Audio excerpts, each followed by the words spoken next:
తర్వాత మేము లోపలికి వెళ్ళేటప్పుడు మొత్తం స్టీల్ బ్యారిగేడ్స్ ఉన్నాయన్నమాట. క్యూలో నడవడానికి ఈ స్టీల్ బ్యారిగేడ్స్ ఉంటాయి కదా, దానికి అటాచ్డ్ గా ప్రతి బ్యారిగేడ్ కి కూర్చోవడానికి ఒక బెంచ్ లాగా ఏర్పాటు చేశారనమాట. సపోజ్ ఎక్కడైనా బాగా జనం ఒకే చోట ఆగిపోయి ఉంటే పెద్దవాళ్ళకి పిల్లలకి ప్రాబ్లం కాకూడదు అని చెప్పి దానికి బెంచ్ లాగా అరేంజ్ చేశారు. ఎక్కడ వాళ్ళు అక్కడ హాయిగా కూర్చోవచ్చు చాలా సేపు. సో అలా అరేంజ్ చేశారు. తర్వాత మేము లోపలికి వెళ్ళడం జరిగింది. వెళ్ళేటప్పుడు పెద్ద ద్వారం ఉంటది, అది దాటాక ఇంకా రామయ్య తండ్రి గుడి మెట్లని కళ్ళకి అద్దుకొని ఇక మెట్లు ఎక్కడం స్టార్ట్ చేసినాం అనమాట.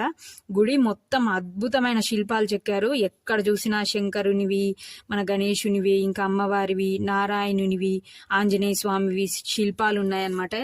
మొత్తం ఎంత అందంగా ఉన్నాయంటే అసలు మనం చూస్తూ ఉండిపోతాం అనమాట. మెల్లమెల్లగా లోపలికి వెళ్తున్నాం అనమాట. వాళ్ళు తొందరగా వెళ్ళండి వెళ్ళండి అంటున్నాం కానీ మనకు అది చూడడానికి టైం సరిపోతుంది. ఇంకా లోపలికి